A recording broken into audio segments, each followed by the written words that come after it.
वो है कि हाफिज सईद, जिसको कहा गया था कि जी जेल में है, वो भी बाहर दंदनाता घूम रहा है, और सैयद सलाहुद्दीन भी।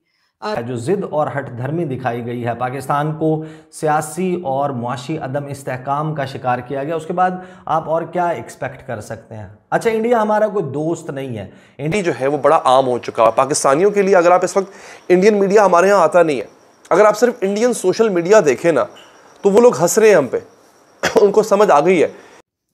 नमस्कार दोस्तों, जय हिंद। दोस्तों, पाकिस्तान की सड़कों पर एक बार फिर से हाफिज सईद को देखा गया है।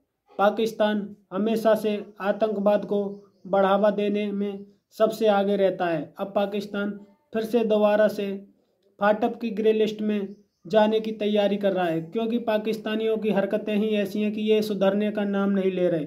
पाकिस्तान इकोनॉमिकली इतना ज़्यादा वीक हो चुका है, फिर भी पाकिस्तान अपनी हरकतों से बाज नहीं आ रहा। पाकिस्तानी फ़ौज के प्रोटेक्शन में भी हाफिज सईद को देखा जा सकता है, क्योंकि पाकिस्तानी फ़ौज खुद आतंकवाद को बढ़ावा देती है।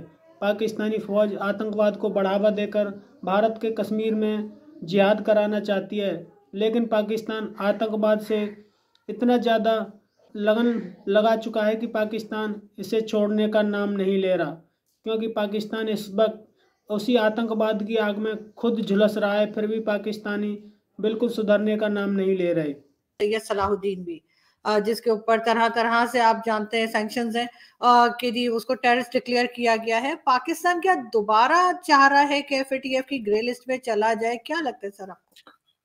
आरजू,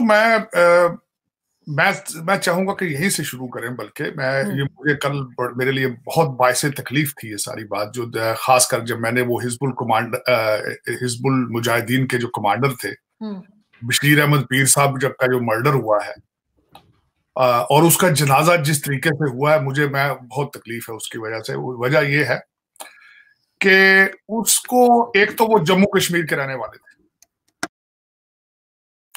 उनका वहां मर्डर हुआ है, वहां पे क्लोज रेंज से उनको शूट किया गया। और दूसरा, उनके जनाजे के ऊपर एक तो वो सैयद सलाहुद्दीन साहब आए, उन्होंने बड़ी धुआंधार तकरीर की वहां पे।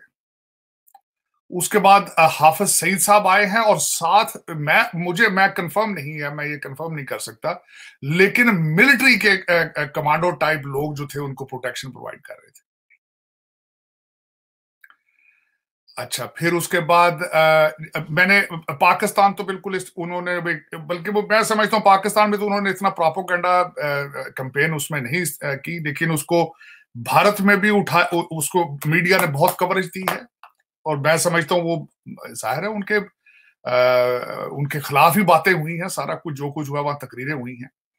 अब मैं ये बताना चाहता हूँ, पाकिस्तान जिन सर्कमस्टांसेस से गुजर रहा है इस वक्त, मुआशी बहरान से, और जो इस वक्त मुतालबा भारत की तरफ से उठ रहा है कि फैटफ में वो दोबारा जाना चाहते हैं, फैटफ में वो कंप्लेन करना चाहते हैं।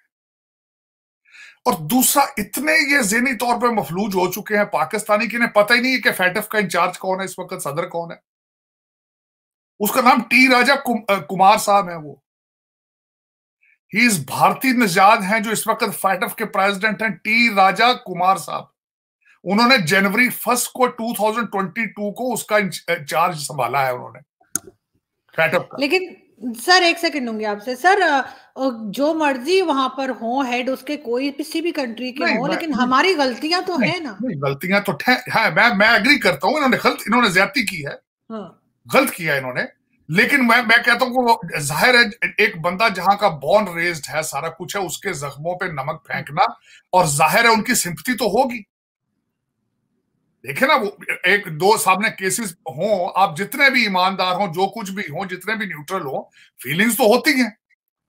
अब मुझे एक तरफ ही अफगानिस्तान जा रहे हैं, एक तरफ चाइना के कदमों में पड़े हैं, पैसे पैसे को तरसते फिर रहे हैं। और मैं उसके बाद मजीद आपको बताना चाहता हूं फैटफ के साथ दूसरी क्या चीजें इन्वॉल्व है।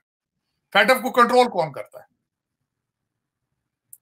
फैटफ को कंट्रोल करता है IMF, यूनाइटेड नेशंस, और तीसरी चीज है वर्ल्ड बैंक। और वर्ल्ड बैंक का नया प्रेसिडेंट कौन आ रहा है? अजय बंगा, बिल्कुल, मास्टर कार्ड वाले। तो मेरी ये या तो अकल नहीं है बिल्कुल, या फिर ये किसी डायरेक्शन, ये किसी बेहतरी वाली साइड पे जाना ही नहीं चाहते। इनके ऑब्जेक्टिव क्या है? अब मैं ऑब्जेक्टिव्स की तरफ आना चाहता हूं। मेरे लिए बहुत तकलीफ थी। एक तो ये तकलीफ वाली बात थी क्योंकि इन्होंने दरवाजे बंद करते जा रहे हैं, जिधर भी जाते हैं दरवाजे बंद कर जाते हैं, दुनिया को सिग्नल देते हैं कि हम सुधरेंगे नहीं या हमारा बेहतरी की तरफ जाने वाला कोई इरादा ही नहीं है। ये गलत बात है, गलत बात सर है। ये झूठ बोलते हैं ना। इन्होंने कहा कि जी हमने तो 31 साल की सजा दे दी हाफिज सईद को, नहीं, सैयद सलाह सलाउद्दीन को भी यही कहते हैं, और फिर यही सब ड्रामा नहीं, तमाशे चल रहे होते हैं। मुझे ये बताएं कि उस बंदे का सबसे पहले जो हिजबुल मुजाहिदीन का जो बंदा बशीर अहमद पीर कत्ल हुआ वहां पे, एक तो उसकी मौजूदगी वहां पे सबसे पहले तो क्वेश्चन मार्क है। दूसरा फिर उसको आगे प्रोपोगेट करना, उसको फिर उसको उजागर करना, उसको मीडिया कवरेज देनी, और फिर साथ आर्मी के कपड़ों में लोगों के हैवीली आर्म्ड लोगों को प्रोटेक्शन देना। ये क्या क्या सिग्नल जा रहे हैं? मैं ये पूछना चाहूंगा जो इस वक्त आपके अदारों को चलाने वाले जो कहा जाते हैं। बल्कि ये भी बात अब तो सोशल मीडिया पे ये भी बात कही जाती है कि ये जो है ये तो डेजिग्नेटेड दहशतगर्द हैं, इनको तो इस तरफ से डेजिग्नेट कर दिया गया दहशतगर्दी के लिए और ये सब कुछ। तो उसमें पता ही चला कि जो हैं उसके सैयद सलाउद्दीन, वो एक अपीयरेंस उनकी हुई पिंडी में, और सैयद सलाउद्दीन को जो है वो वहाँ पर एक कमांडर, क्योंकि हिजबुल मुजाहिदीन का मारा गया था, और उसको उसके जनाजे में जो है वो शरीक हुआ। तो उसमें जो बातें की गई उसमें इंडिया के खिलाफ बाकायदा प्लेज किया गया। अब देखें मसला ये है कि ये जो है इस वक्त, ये मैंने जो कहा खतरनाक इसलिए कि हम जिस सिचुएशन में हमें इस तरह की चीज़ें सूट नहीं करती हैं। अच्छा, अब फिर मैंने ढूंढा इसके ऊपर कि क्या वाकई कोई ऐसी बात की गई है, तो मुझे एक तो इंडिपेंडेंट उर्दू जो है उसमें ये खबर मौजूद है। इसके अलावा जो इंडियन मीडिया उसमें तो बहुत ज़्यादा जाहिर है कि उनका नाम लेकर अगर किया गया है तो वो तो इसको चलाएंगे। तो उसमें जैसा मैंने आपको बताया कि जो कमांडर था कमांडर बशीर अहमद, वो कत्ल हुआ था, और उसके जनाजे पर जो है वो पहुंचा।